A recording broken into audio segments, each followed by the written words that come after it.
नमस्कार सभी को। 10वीं क्लास की एक्सरसाइज करते हैं। आज 5वें चैप्टर की जो सेकंड एक्सरसाइज है, क्वेश्चन नंबर है उसका हमारे पास 11।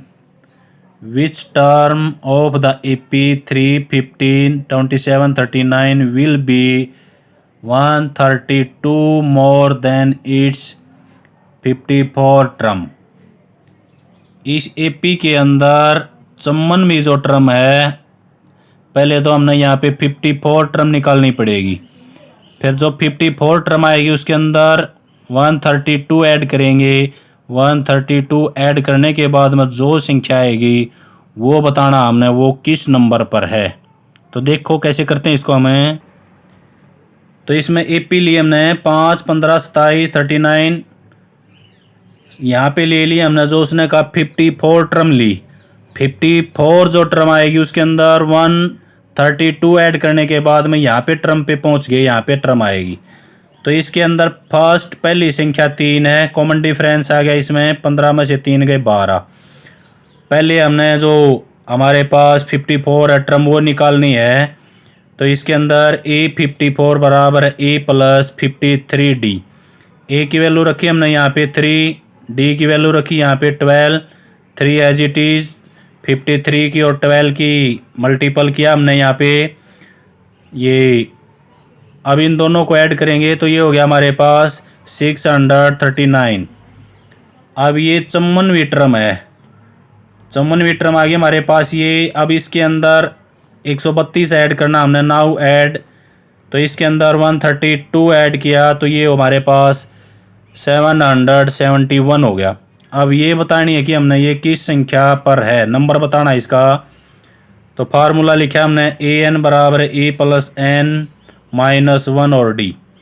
AN लास्ट नंबर ये बताना है, A3, N की वैल्यू फाइंड आउट करनी है, -1, D 12 है।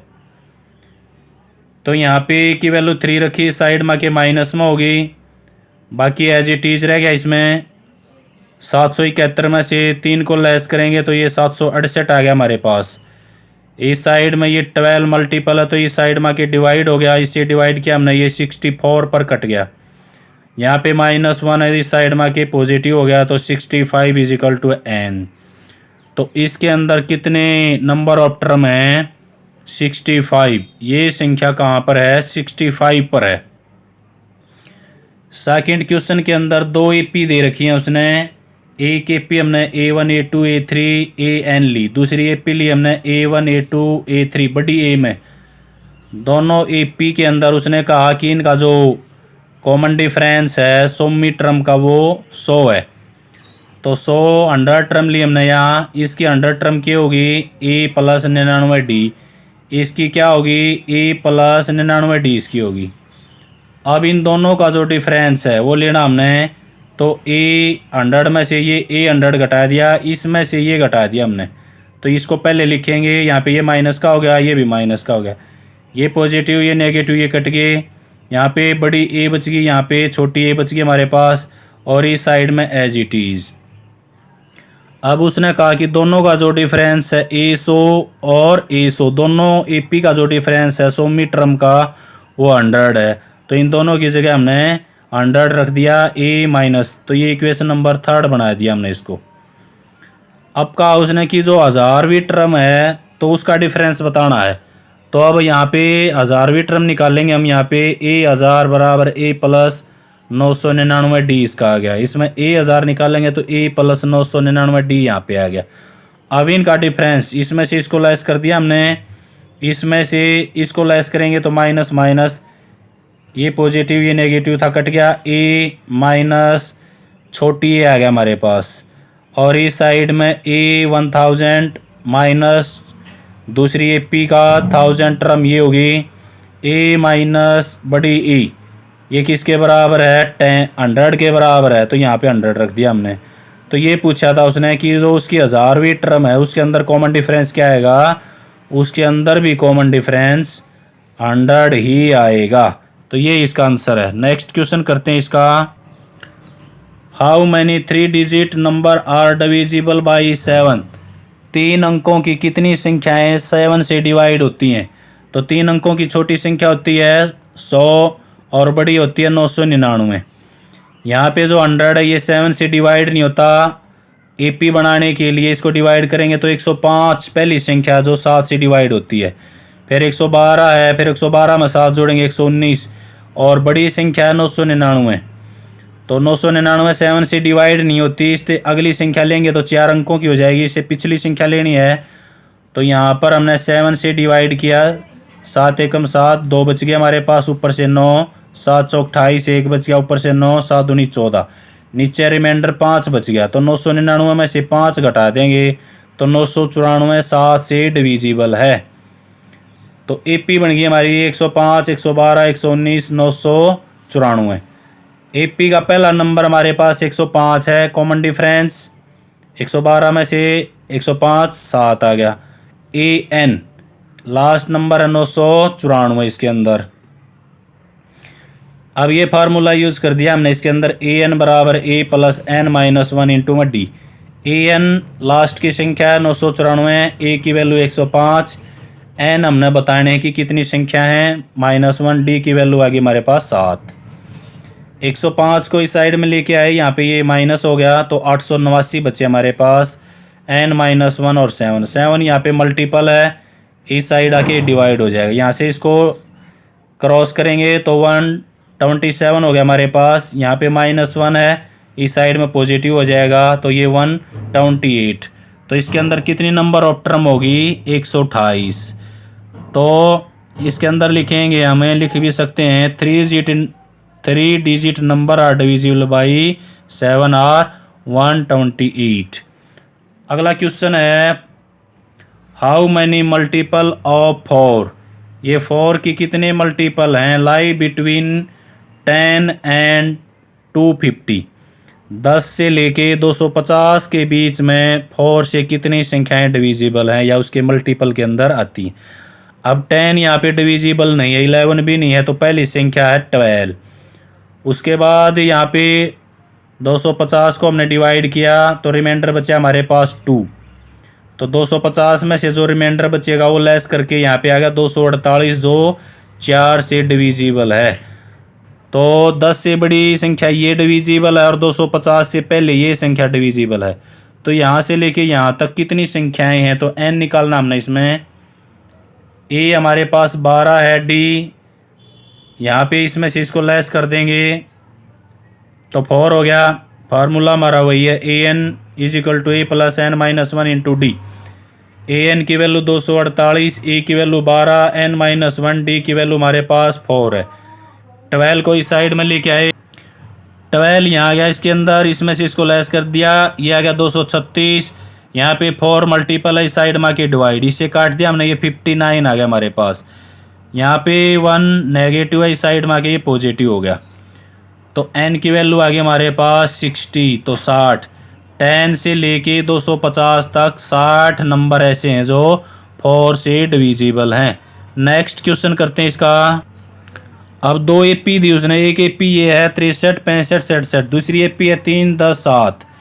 उसने कहा कि इन एपी का कौन सा नंबर सेम होगा, यानी कि आगे वाली संख्या बतानी है।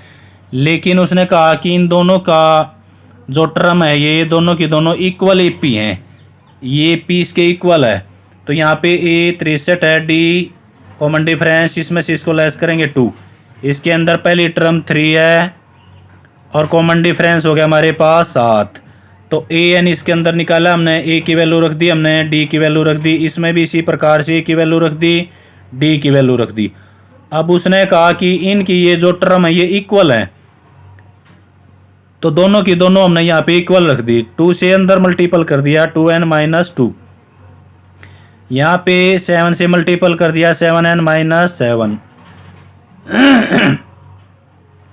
यहाँ पे 63 पॉजिटिव है, ये नेगेटिव 2 था तो 61 plus 2n। 7 as it is, ये पॉजिटिव है नेगेटिव, तो नेगेटिव 4 बच गया हमारे पास, इसको इस साइड में लिया है, इसको इस साइड में। 2n as it is minus के हो गया, ये माइनस के 4 था, ये इस साइड में आके माइनस के 61 हो गया। यहाँ पे बच गया हमारे पास माइनस के 5n और इस साइड में हो गए माइनस के 65। दोनों साइड में माइनस है तो माइनस यहाँ से क्रॉस हो गई। n की वैल्यू 5 मल्टीपल है तो डिवाइड हो गया। तो एन की वैल्यू कितनी आएगी इसमें 13। तो जो 13वीं टर्म है तो number now 13 term are equal. इन दोनों एपी में जो 13वां अक्षर है यानी कि 13 जो टर्म है वो क्या है, इक्वल है। क्वेश्चन नंबर इसका नेक्स्ट करते हैं। ऊपर के जो क्वेश्चन है ये पहले कर दिए थे, बीच में वीडियो डिलीट हो गई थी, इस कारण से फिर दोबारा ये रिवाइज किए हैं। तो क्वेश्चन नंबर 16 है, एपी का थर्ड नंबर दिया उसने, थर्ड टर्म दी A3 16 है। तो A3 को हम लिख सकते हैं A + 2D बराबर है 16। ये इक्वेशन नंबर फर्स्ट होगी। अब उसने कहा कि जो 7वीं टर्म है 5वीं टर्म से 12 अधिक है। तो 7 जो टर्म है, लेट 7th टर्म ली हमने A + 6D और 5th टर्म ली हमने A + 4D। अब ये ज़्यादा, इसमें से इसको लेस करेंगे तो according to question A + 6D - A - 4D बराबर है 12। यहाँ पे ये इसमें से कट गया, यहाँ पे बच गया हमारे पास 2D बराबर है 12। तो D की वैल्यू हमारे पास आ गई, यहाँ से 2 से ये 6 आ गया। D की वैल्यू आ गई हमारे पास 6। D की वैल्यू इक्वेशन फर्स्ट में पुट कर दो। पुट D = है 6 इन इक्वेशन फर्स्ट। पहली इक्वेशन थी हमारे पास A + 2 मल्टीपल D की वैल्यू 6 आ गई, = है 16। तो यहाँ पे ये 12 हो गया। A = है 12 को इस साइड में लेके जाएंगे तो ये माइनस का 12 हो गया। A की वैल्यू आ गई हमारे पास 4। अब इसमें AP लिखनी है हमने, AP। यदि AP बनाएंगे तो पहली टर्म हमारे पास 4 है, कॉमन डिफरेंस हमारे पास 10 है। तो 4 में 6 जोड़ेंगे तो 10, 10 में फिर 6 जोड़ेंगे तो 16, 16 में फिर 6 जोड़ेंगे तो 22। तो ये इस प्रकार से ये इसकी AP बनेगी। ये क्वेश्चन नंबर 16 था। क्वेश्चन नंबर 17 है, find the 20th term from the last term of AP 3 8 13 to 53। इस AP के अंदर अब की बारी पीछे से हमने 20 जो टर्म है वो बतानी है पीछे से। इसके कई तरीके हैं लेकिन छोटा तरीका बता रहा हूँ मैं आपको। इसके अंदर पहले दिया उसने AP लेते हैं हम, इसमें 3 8 13 और -2 5 3। यहाँ पे पहुँच गया। यदि आगे से AP निकालनी है, कोई सी संख्या निकालनी है, तो पीछे जो सूत्र किए थे इसमें लास्ट 20 जो टर्म है वो हमने बतानी है, 20 टर्म ये हमने फाइंड आउट करनी है। आगे से निकालते हैं तो AN बराबर है A + N - 1 × D। ये फार्मूला यूज़ करते हैं जब आगे से पूछे तो आगे से संख्या निकालने के लिए। लेकिन इसके अंदर पीछे से पूछ रहा है तो पीछे से तो लास्ट नंबर क्या हमारा AN। अब उसमें A की जगह AN यूज़ कर देंगे हम। पीछे से संख्या निकालनी है तो उसमें AN - N - 1 × D यहाँ पे यूज़ करेंगे हमें। ये फार्मूला यूज़ होगा इसके अंदर। अब यहाँ पे AN कितना है, 253 है, तो यहाँ पे रख दिया हमने 253 माइनस N की वैल्यू 20 दी उसने, 20 टर्म बतानी है माइनस के 1। और D की जो वैल्यू है 8 में से 3 गए, D की वैल्यू आ गई हमारे पास 5।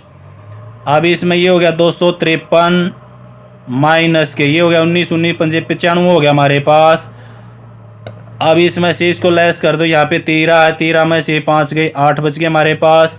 यहाँ पे 14, ये 5 बच गए हमारे पास, और यहाँ बच गया हमारे पास 1। तो इसका आंसर आ गया हमारे पास 158। पीछे से जो 20 टर्म है वो है 158। तो ये फार्मूला, इसको हमें दूसरा भी तरीका यूज़ कर सकते हैं। लास्ट संख्या में से N - 1 × D, ये फार्मूला भी यूज़ करते हैं। L लास्ट संख्या होती है तो AN भी लास्ट संख्या होती है। यहाँ पे A पहली संख्या, जब आगे से निकालते हैं तो A1 यूज़ करते हैं और पॉजिटिव करते हैं। पीछे से निकालते हैं तो लास्ट की संख्या होती है AN, और यहाँ पे माइनस का निशान आ जाएगा, पीछे वाली में से उसको हमें लेस करते हैं। क्वेश्चन नंबर 18 है इसका। 18 है the sum of 4 and 8 term of AP. एक एपी की जो 4 टर्म है और 8 दोनों का जोड़ है 24। And the sum of 6 and 10, 6 term है और जो 10 टर्म है उन दोनों का जोड़ है 44। Find the first 3 term of AP. तो एपी की 3 जो संख्या है वो बतानी है हमने। तो यहाँ पे इक्वेशन बनेगी हमारे पास।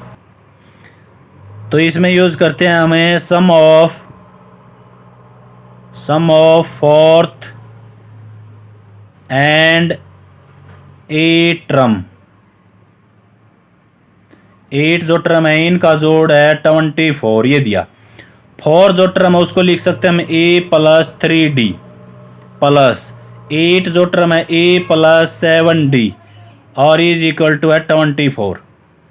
यहाँ पे a और a 2a हो गया हमारे पास, 3 और 7 ये हो गया 10, d इज इक्वल टू है 24। अब इसमें 2 कॉमन है, 2 से डिवाइड कर देंगे, डिवाइड बाई 2 से डिवाइड करेंगे तो ये हो गया a प्लस 5d और इक्वल टू 12। तो इसको इक्वेशन नंबर फर्स्ट दे देंगे अब हम। अब उसने कहा सम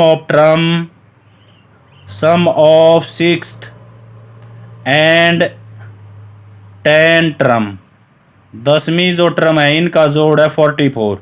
6 जो टर्म है उसको लिख सकते हैं हमें a प्लस 5d प्लस 10वीं जो टर्म है उसको a plus 9d is equal to है 44।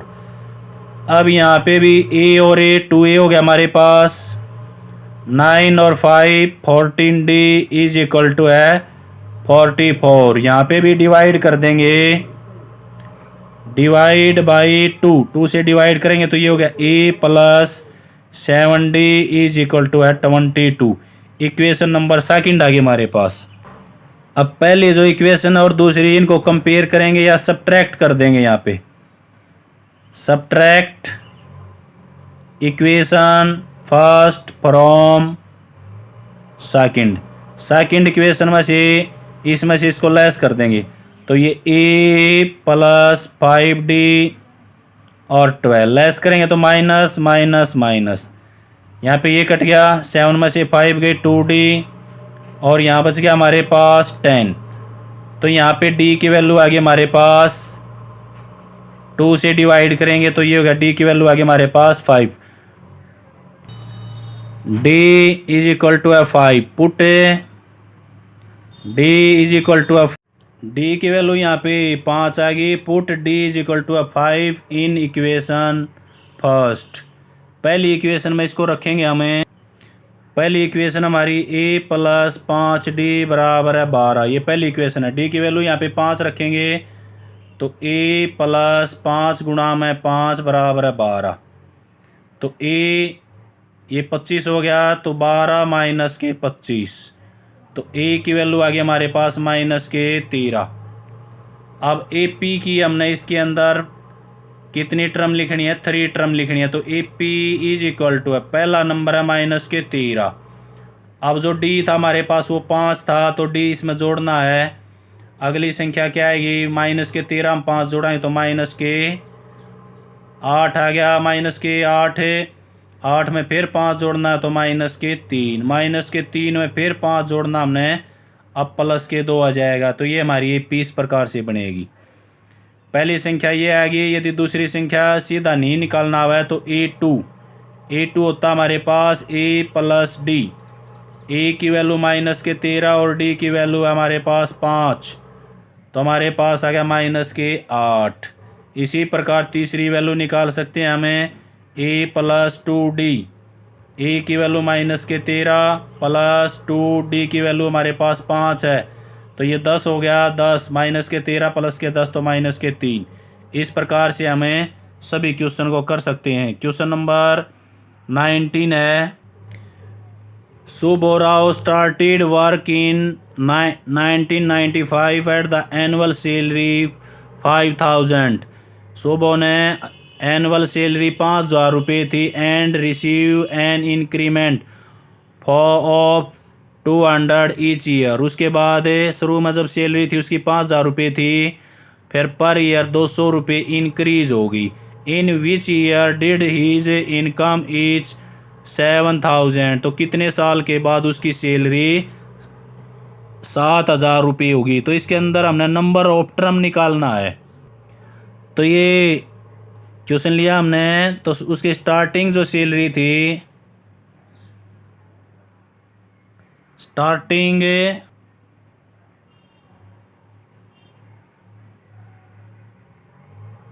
वो 5,000 रुपये है। अब इसकी एपी बनाते हैं। एपी स्टार्टिंग में उसको 5,000 रुपये मिले, फिर उसके पर ईयर 200 रुपये बढ़ गया, तो अगला साल उसके हो गए 5,200 रुपये, अगला साल फिर उसके हो गए 5,400 रुपये। इस प्रकार से वो 7,000 रुपये पर पहुंच गया। अब ये जो 7,000 रुपये ये कितने वर्ष के बाद हुए, तो एपी में A1 क्या हमारे पास 5,000 है, कॉमन डिफरेंस कितना है 200। अब नंबर ऑफ टर्म उसने दे रखी है, तो AN बराबर है A plus N minus 1 into में D। AN यहाँ पे रख दिया हमने 7,000, A की वैल्यू हमारे पास 5,000 है, N हमने निकालना है और D की वैल्यू हमारे पास 200। 5,000 इस साइड में आ जाएगा हमारे पास, 7,000 माइनस के 5,000 और N माइनस 1 और यहाँ पे मल्टीपल 200। इसको लेस करेंगे तो यहाँ पर आ गया हमारे पास 2,000 आ गया। यहाँ पे ये 200 मल्टीपल है, तो इस साइड में आके ये डिवाइड हो जाएगा, 2 0 कट गई, 2 से काट दिया हमने 10, N माइनस 1। यहाँ पे 1 माइनस का तो इस साइड में प्लस का हो जाएगा, 10 जमा में 1 इज इक्वल टू है N, तो यहाँ पे 11 N। तो नंबर ऑफ टर्म आ गई 11। तो कितने वर्ष के बाद 11 आफ्टर, यहाँ लिख देंगे आंसर, आफ्टर 11 ईयर्स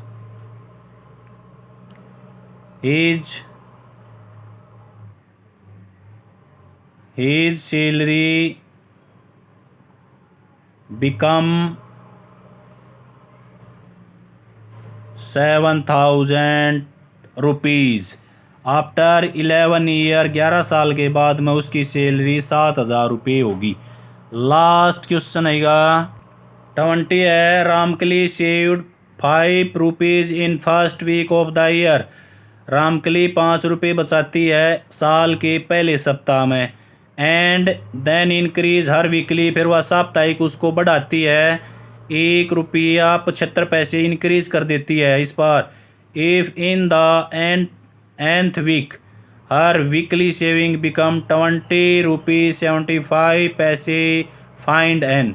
तो उसकी इन सेविंग इतनी हो जाती है। तो ये ऊपर वाला जो क्वेश्चन था उसी प्रकार से है। ये लिया हमने 20, तो इसमें एपी बनाता हूँ मैं। पहले स्टार्टिंग में एपी, पहले सप्ताह उसने 5 रुपये सेव किए, उसके बाद 1.75, तो ये हो गया 6 रुपये 75 पैसे हो गया।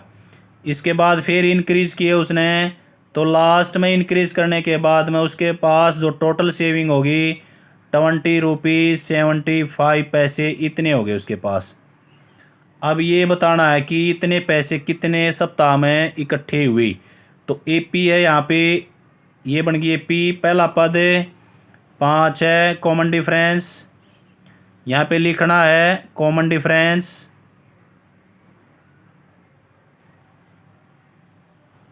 1.75 दे रखा है उसने, इसमें से इसको लेस भी कर सकते हैं। ये टर्म है लास्ट की AN। अब फार्मूला यूज़ कर देते हैं हम इसके अंदर, A plus N minus 1 into में D। AN है 20.75, A की वैल्यू है 5, N माइनस 1 और D की वैल्यू है 1.75। यहाँ पे ये मल्टीपल है, 5 यहाँ पे पॉजिटिव, इस साइड में आके नेगेटिव हो जाएगा, 20 प्लस 7 माइनस के 5 is equal to N minus 1 1.75। अब इसमें से इसको हम लेस कर देंगे, तो यह आ जाएगा हमारे पास 15.75 और N माइनस 1। यहाँ पे ये मल्टीपल है, तो इस साइड में आके ये डिवाइड हो जाएगा। अब ऊपर भी 2 पॉइंट के बाद 2 अक्षर के बाद पॉइंट है, नीचे भी 2 अक्षर के बाद पॉइंट है, तो पॉइंट यहाँ से गायब हो जाएगा। इसको हम 25 से काटते हैं, 25 7 175 होता है, 25 6 का 150 होता है, 7 बच गए, और 25 3 75, फिर 7 से सीधा कटेगा ये 7 नीम 63 होते हैं। यहाँ पे 1 माइनस हो तो इस साइड में आके प्लस का हो जाएगा, 9 + 1 = n। तो ये हो गया 10। n की वैल्यू कितनी आ गई हमारे पास 10।